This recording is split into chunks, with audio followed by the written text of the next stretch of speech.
Ils ont rêvé, Johnny l'a soulevé. Quelle image de bonheur.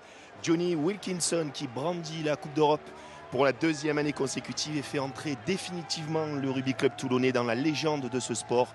Victoire nette face aux Saracens, 23-6.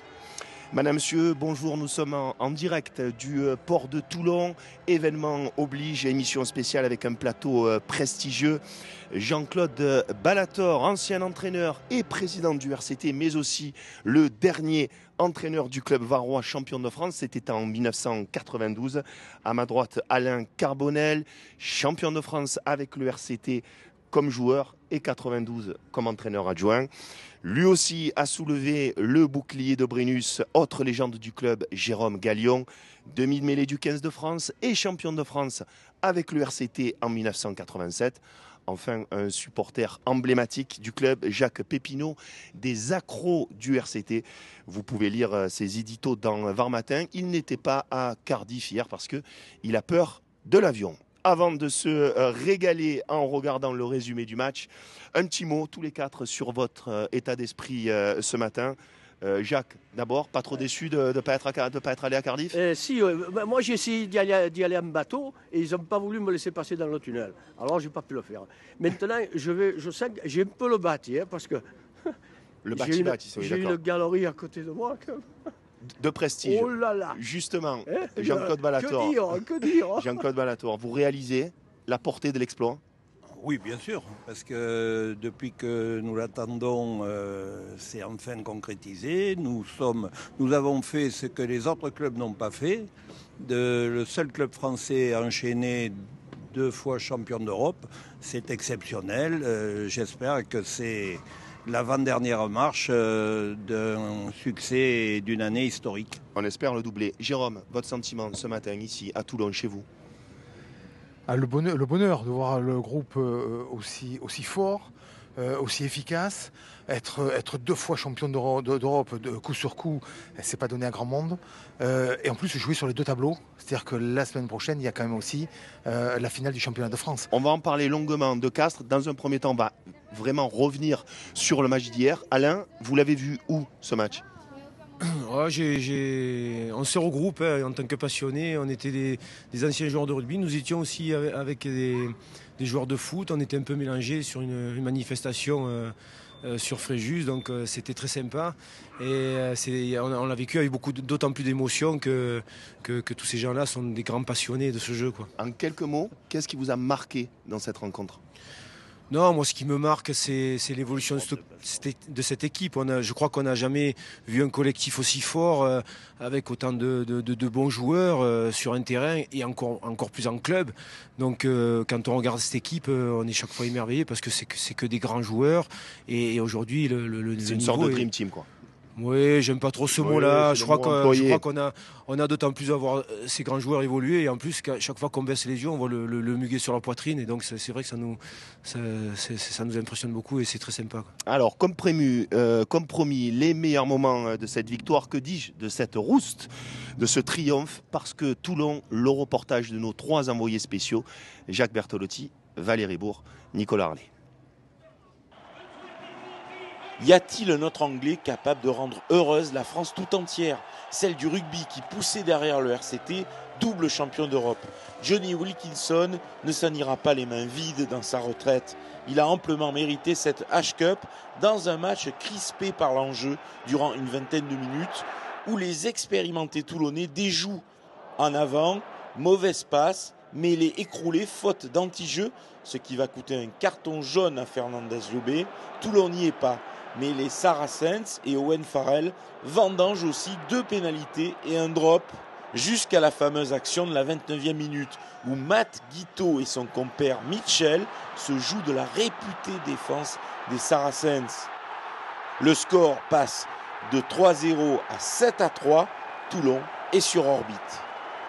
On a eu 20 premières minutes un peu difficiles avec leur défense très rapide, donc on en était un peu embêtés, mais bon, laisser encore une fois, je dis comme la semaine dernière en demi-finale de Matt Guiteau, nous remet un peu dans la tête à l'endroit et nous permet de reprendre confiance. Malgré le carton jaune, on marque aussi en infériorité numérique comme la semaine dernière. Les Saracens sont dangereux par à-coups dans cette première période. Billy Vunipola lance des charges plein champ, mais Johnny Wilkinson précis sort son drop hebdomadaire pour un 10-3 à la mi-temps qui sent bon, même si tout n'a pas été parfait. C'est d'ailleurs ce que se sont dit les Toulonnais dans les vestiaires, sans Bernard Laporte. On savait nous-mêmes que voilà, on faisait des fautes très bêtes, des trucs normalement on ne le fait pas et il fallait les régler vite fait. Et c'est ce qu'on a dit. On a dit que voilà, le seul truc, c'est de travailler ensemble et de parler. Parce qu'au premier mi-temps, il n'y avait pas ça. On donnait des fautes, stupides et il fallait le régler. Et c'est ce qu'on a fait le deuxième mi-temps. En début de deuxième période, les Saracens se lancent à la poursuite des Varois.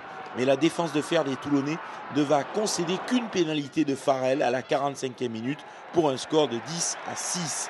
Johnny Wilkinson réplique logiquement 13-6 à la 53e minute. Le match bascule sur un essai d'école. Mathieu Bastaro qui fixe la défense. Un pas de deux superbe entre Juan Smith et Fernandez Llobet pour un essai magnifique de Smith. 20-6 à la 58e minute. Les Saracens ne s'en remettront pas. L'osmose entre tous les grands joueurs internationaux du RCT fait merveille. Il y a un truc spécial avec le RCT. Avec tous ces joueurs qui viennent de pays différents pour jouer ensemble, cela donne un sacré mélange où chacun amène son expérience et cela forme une équipe de caractère qui nous fait gagner les matchs. Sir Johnny ne laissera à personne le soin de conclure le score. 23-6, le RCT s'impose en Grande Europe et son capitaine savoure. C'est une sensation magnifique. C'est la sensation que j'ai, l'impression que j'ai par rapport à cette équipe, c'est qu'ils sont préparés à faire tout ce qu'il faut pour gagner ce match. Et alors je pense qu'on commence déjà à penser au prochain. Toulon peut chavirer de bonheur. La première manche a été une parfaite réussite. Reste à prendre une belle revanche sur Castres en top 14. Quel beau dimanche sur le port de Toulon, ce jour de la fin des mers et surtout Toulon double champion d'Europe. Vous avez vu que je ne suis pas le seul à avoir la voix fatiguée. Jacques Bertolotti a terminé son sujet aux alentours de 4 heures du matin. Un petit peu fatigué, l'ami Jacques, on le salue, il va revenir de Cardiff dans la journée. Jean-Claude Ballator, vous, l'expert, le technicien, vous avez dû apprécier cette maîtrise toulonnaise. J'ai apprécié cette maîtrise parce que comment ne pas apprécier le jeu de l'équipe à partir de l'essai de Giteau. Parce que c'est l'essai de Giteau qui vient un petit peu contre le cours du jeu, parce que Toulon fait un début un petit peu fébrile.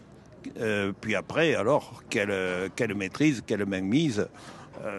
J'ai vu un match où on avait l'impression que les Saracens étaient des joueurs d'une autre division. Au niveau du combat, eux qui avaient été assez performants en demi-finale contre Clermont-Ferrand, franchement, c'est une expression que j'employais souvent, on aurait dit une équipe de quartier, quoi. Donc, ils sont fait littéralement manger, oui, comme on le dit un petit peu trivialement. Ça vient quand même que nous avons, comme vous l'avez souligné, un effectif haut de gamme, avec des joueurs qui sont haut de gamme et qui sont des hommes haut de gamme. Parce que des étrangers et des bons, je crois qu'on en a eu souvent. Alors justement, Alain, un mot sur Wilkinson et sur Guiteau. C'est difficile de parler des joueurs comme ça, qui sont des références dans le rugby mondial depuis des années. Donc Guiteau est arrivé à Toulon, il n'y avait plus à le présenter, et Wilkinson encore moins. International australien. Hein. Voilà, je crois que ces joueurs-là amènent un sérieux. C'est vrai qu'en tant qu'homme, on sent des hommes sereins, qu'on a envie de côtoyer, on sent très bien que c'est pas des mauvais garçons et c'est des joueurs très talentueux, donc on ne peut que les admirer, quoi. Wilkinson, 35 ans aujourd'hui, il est gonflé, lui, il s'offre un cadeau, perso, il se prend une petite coupe d'Europe comme ça en passant. Jérôme, je suppose que vous auriez aimé diriger un pack d'avant comme celui du RCT 2014. Ah oui, ils sont impressionnants, très impressionnants, même si Jean-Claude a eu raison de le dire, il y avait une petite fébrilité de début de match. Ensuite, après, ils se sont imposés. Et puis, on a bien vu que au fur et à mesure, l'équipe adverse baissait un peu les bras parce qu'il y avait une impuissance. Une impuissance parce qu'il y avait, et je crois que Bernard Laporte a eu raison de mettre l'attelage de deuxième ligne Rosso-Botta. Parce que cet attelage a fait très mal. Et après, il les a changés au bout de 50 minutes pour mettre une autre paire de deuxième ligne, bon, qui est arrivée fraîche et qui avait aussi de gros moyens. Je crois que la force de cette équipe, c'est sa cohésion. Et avec son abattage. C'est-à-dire que les Saracens n'ont eu aucune occasion de marquer un essai, mais en demi-finale, c'était pareil, il y a une semaine avant. Alors, on parle de cette maîtrise, hein, mais on va tout de même revenir, si vous le permettez, messieurs, sur, selon moi, le tournant du match, ou le moment clé du match, c'est la gestion de l'exclusion temporaire de Fernandez-Lobé. On va revoir, évidemment, ce qui s'est passé, hein, avec cette faute de l'Argentin, et puis Farrell qui a du mal à arriver à la cheville, on le voit, hein, c'est un Anglais, mais il a du mal à soutenir la comparaison avec Johnny Wilkinson. Il ne marque pas la pénalité. À ce moment-là, les Saracens menaient 3-0. Ça leur aurait pu faire 6-0. Et puis le RCT, au contraire, va inscrire un essai en infériorité numérique alors qu'ils sont à 14 contre 15. C'est là qu'on voit le génie entre guillemets de Guito qui avait marqué la semaine dernière contre le Racing Métro en championnat. Là, il se fait quasiment une passe pour lui-même et c'est son compère australien Mitchell qui lui redonne pour aplatir. 7-3, encore une fois en infériorité numérique. Et puis derrière, Johnny Wilkinson va alourdir la note avec un drop du droit, s'il vous plaît, ça fait 10-3. Au revoir et merci. On peut dire, messieurs, que c'est quand même vraiment le tournant du match. Jean-Claude. C'est le premier tournant du match parce que effectivement ça remet Toulon en confiance, ça fait douter un petit peu les Saracens, mais après ça déclenche une période de domination toulonnaise absolument époustouflante. Devant on a vu du combat, on a vu des joueurs anglais, des Saracens complètement dépassés. Des joueurs comme Botta, Eman, Smith, Stéphane, on va pas tous les citer, mais ils ont été absolument extraordinaires. Et un garçon comme Stéphane Armitage, ce qu'il fait sur un terrain et ce qu'il fait dans un effectif. Parce que quand un entraîneur se permet de prendre 6 avant et de laisser que 2-3 quarts sur le banc des remplaçants, c'est parce qu'il sait que sur le terrain, il a un garçon comme Stéphane Armitage, que si vous mettez pendant quelques minutes ou quelques temps au centre ou à l'aile, je pense qu'il vous fait la transition sans problème, quoi. Jacques Pépinot, mis à part ces 20 premières minutes, est-ce que vous avez tremblé? Parce qu'on a eu l'impression que c'était tranquille quasiment la deuxième mi-temps après, hein. Trembler non, hein, parce qu'on en avait parlé hier, avant-hier, il y a 15 jours, mais bon, non, moi j'y croyais sérieusement. Et bon, la fébrilité du départ, bon, ben, ça fait partie des choses, on est dans une finale européenne. Mais je veux pas trop, après ce que je viens d'entendre, on parle des gens des joueurs de cette taille, qui sont beaucoup plus qualifiés que moi. Moi je vais dire juste un petit mot sur les supporters, hein, parce que les supporters, actuellement, ils sont comblés, quoi. Hein, quand on dit, chez nous, on parlait des quartiers, là, Besagne, on dit traditionnellement, la mère de Besagne, c'est sa fête. Vous êtes un homme heureux aujourd'hui, bien évidemment. Ouais. Et par rapport aux anciennes générations, il y en a trois joueurs, présidents, entraîneurs du RCT. Est-ce que vous diriez que c'est un autre rugby, que c'est différent? Vous prenez autant de plaisir? Oui, on prend autant de plaisir parce qu'on a pris... moi, je me rappelle lorsqu'on a perdu cette... parlons comme ça d'une défaite. Lorsqu'on a perdu c'était à Toulouse. Contre Toulouse, oui. Pour les adieux de Jérôme d'un monstre. Hein. C'était en 1989, c'est ça, Jérôme? Oui, c'était... oui. Bon, on a passé de mauvais moments. Hein. On peut se rappeler le jour où on est tombé en deuxième division. C'était presque la mort de Toulon. Ouais, le RCT, en tout cas, est revenu au plus haut niveau. On attend quand même maintenant que le bouclier revienne sur la rade. On va en parler en deuxième partie d'émission. On va la voir. On va la voir. On va la voir. Maintenant, c'est classé, c'est une revanche. La peau de l'ours. Vous étiez au Stade Mayol hier soir? J'y suis passé, mais j'y suis pas resté. Eh bien, sachez qu'ils étaient des milliers à s'être déplacés dans le cœur rouge et noir de la ville. L'année dernière, il pleuvait. Hier soir, le soleil avait rendez-vous en terrain connu. Ambiance de gala à Mayol. Sophie Acarias et Gilles Guérin nous racontent cette tranche de bonheur. Il était une fois un stade, un club, des supporters et une ville.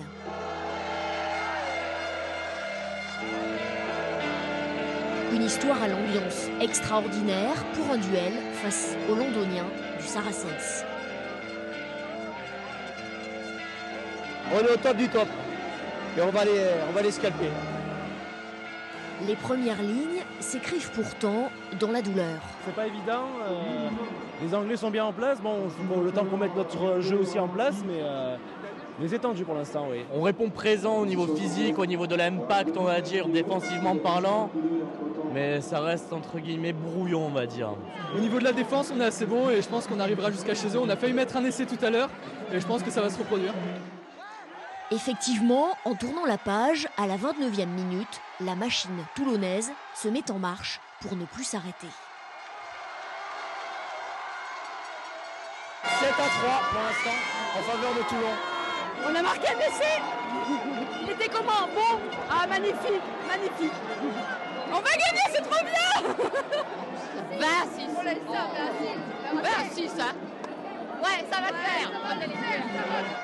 Pour pimenter l'action, un héros qui fait se dresser les foules et se rapprocher la victoire.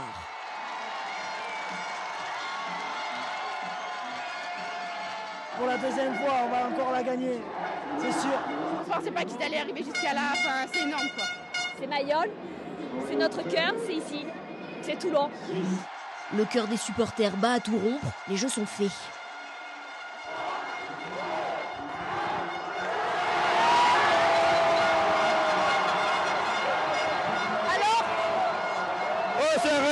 C'est un rêve, c'est magnifique.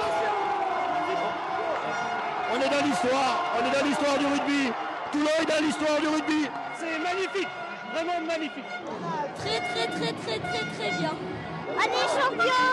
Belle victoire pour Johnny, notre roi Johnny. Le top, on est champion. Ah, c'était trop bien. Le paragraphe suivant s'écrit dans la rue, en musique et en éclat de rire.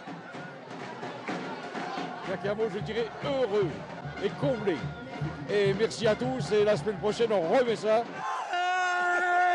Prochain chapitre, le 31 mai face à Castres, pour pouvoir inscrire en lettres rouges et noires le mot exploit dans l'histoire du rugby. Un dernier mot avec Jacques Pépineau qui va bientôt laisser sa place à un autre supporter du RCT. Monsieur Pépineau, qu'est-ce que vous dites à ceux qui disent qu'il n'y avait que 3 Français au coup d'envoi? On s'en fout, peu importe le flacon. Ça devient, c'est une bouffonnade. Non. Mais je voudrais quand même émettre un petit souhait, c'est que l'année prochaine, malgré une Coupe d'Europe encore, je ne sais pas si elle sera, que ça soit à nous de délocaliser. Alors peut-être qu'on pourra faire un match, je ne sais pas, à Sisteron, à Marignane, pour prendre comme ça, un avion. D'accord, parce que Cardiff, c'est un peu loin. C'est un peu gros à force. Jean-Claude et Jérôme, est-ce qu'on peut dire que c'est aussi la victoire de Bernard Laporte depuis qu'il est arrivé? Cette finale, quand même, c'est pas mal. Bien sûr, parce que c'est pas le tout de prendre des grands joueurs de continents différents, alors des Australiens, des Sud-Africains, qui arrivent avec un passé et surtout, déjà pour la plupart des champions du monde.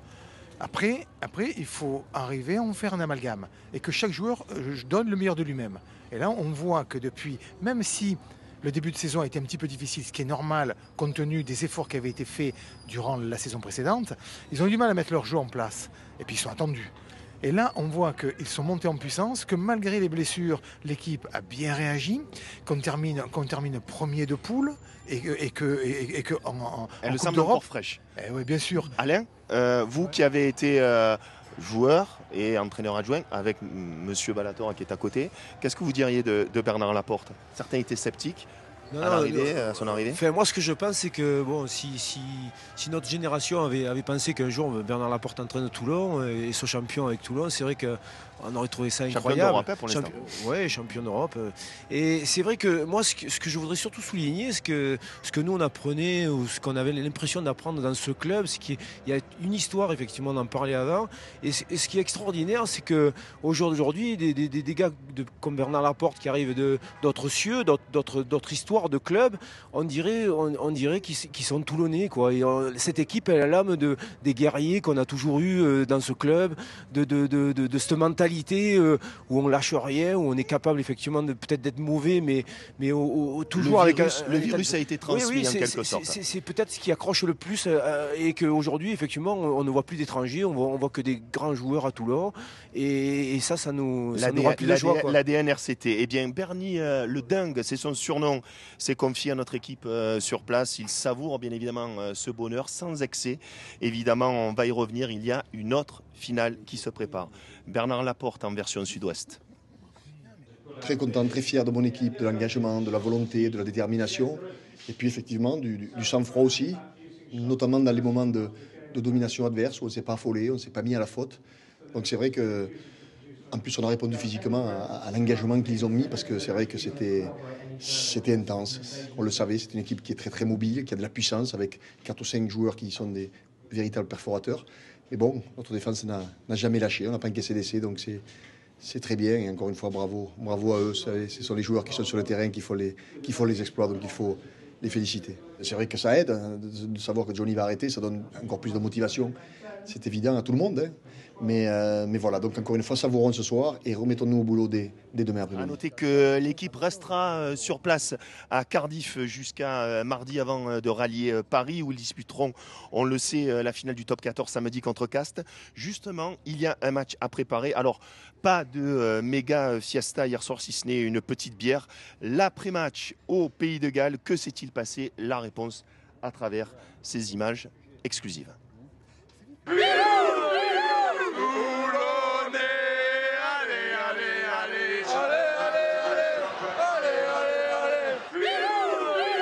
Incroyable, on arrive à jouer, on n'est pas si bon que ça et on arrive à gagner, on a l'impression qu'on marche sur l'eau, c'est un truc de fou. C'est énorme, énorme. Les larmes aux yeux, on n'en peut plus, c'est trop beau. Il n'y a que la pluie qui va pas, mais c'est pas grave, c'est une soirée de foot, c'est un match de foot, c'est que du plaisir. Et on va y retourner samedi prochain et on va recommencer. Et on va commencer et on va le faire, voilà. Parce que Toulon. C'était vraiment bien, je viens de Normandie, mais je supporte Toulon, ils étaient très bons. Au départ, on est venu pour soutenir un club français, on est très content que ce soit Toulon. C'est un super club, des gens qui en veulent, sans des énormes moyens financiers derrière, c'est un club qui fait plaisir.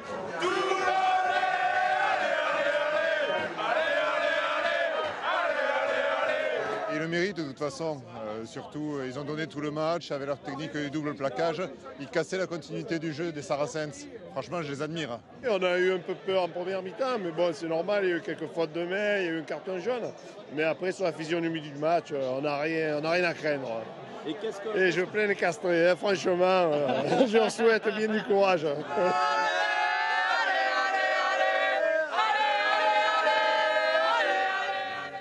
Stéphane Jadin, président, vice-président des FADA du RCT, nous a rejoint. Stéphane, vous arrivez de Cardiff. Racontez-nous votre match et surtout l'après-match. Déjà le match, c'est vrai que l'ambiance était assez exceptionnelle. On joue dans une enceinte mythique. Vous rajoutez à ça l'intensité d'une finale d'H-Cup, plus la communion de tous les FADA et de tous les supporters toulonnais venus en nombre. Et l'après-match, ça a été la fête dans Cardiff? Après, ouais, malgré la pluie, grosse fête. On n'a pas pu rester énormément longtemps, mais grosse fête. Les pubs, file d'attente de 10 mètres pour entrer. Des gens tout nus, torse nu. Enfin, c'était quelque chose d'extraordinaire. Ouais. Et là, vous montez à Paris pour samedi? Oui, rebelote. Ouais. Je mangerai des pâtes pendant un mois, mais je monte à Paris. Celle-là, il faut la ramener. Hein. Ça y est, là, tout le monde y croit. Le bouclier, il va venir. Ouais. On va parler de Castres. L'année dernière, c'est le remake. Hein. L'année dernière, Toulon est champion d'Europe, puis perd contre Castres. Ça va être différent cette année, on l'espère. Il y aura un peu plus de jus, Alain, pour le RCT. Oh, on en est tous certains. Je crois que cette année, on sent dans leur regard et dans leurs attitudes qu'ils sont venus pour gagner cette année, qu'ils lâcheront rien. Donc, sauf fait marquant, on est tous très confiants. C'est un mot qu'on n'aime pas, mais bon, on pense tous que cette année, ça leur échappera difficilement. Jérôme, vous avez perdu 2 finales avec le RCT, vous en avez gagné une. Qu'est-ce qu'il faut faire et ne pas faire samedi contre Castres? Je crois que le club et surtout l'équipe est prévenu. Ils ont perdu l'année dernière parce qu'ils sont arrivés en bout de course. Là, il se trouve qu'il y a eu des blessés, donc ils se sont bien reposés. Ils sont frais, à l'image de certains comme Botta. Et on prépare une finale parce que je crois qu'on a eu l'impression l'année dernière que Castres est arrivé par défaut en finale, en ayant battu Montferrand qui était à bout de souffle mentalement, et Toulon qui était affaibli physiquement, et elle aussi en bout de course physiquement. Donc là, on va se méfier et on ne va pas se laisser endormir par cette équipe de Castres qui, soi-disant, c'est une petite équipe de province. Ils n'ont pas d'éléments à entendre leur président. C'est une équipe de très haut niveau quand même. Ouais. Qu'est-ce qu'il faut dire, le coach, là, Bernard Laporte, hein, vous n'allez pas donner des conseils à Bernard Laporte, Jean-Claude Ballator, mais vous, qu'est-ce que vous diriez aux joueurs? Ben, moi, je leur dirais d'être eux-mêmes, de faire exactement ce qu'ils ont fait jusqu'à maintenant et de continuer à se comporter en équipe. Parce que l'année dernière, il y avait eu une décompression qui avait été plus visible chez certains que chez d'autres.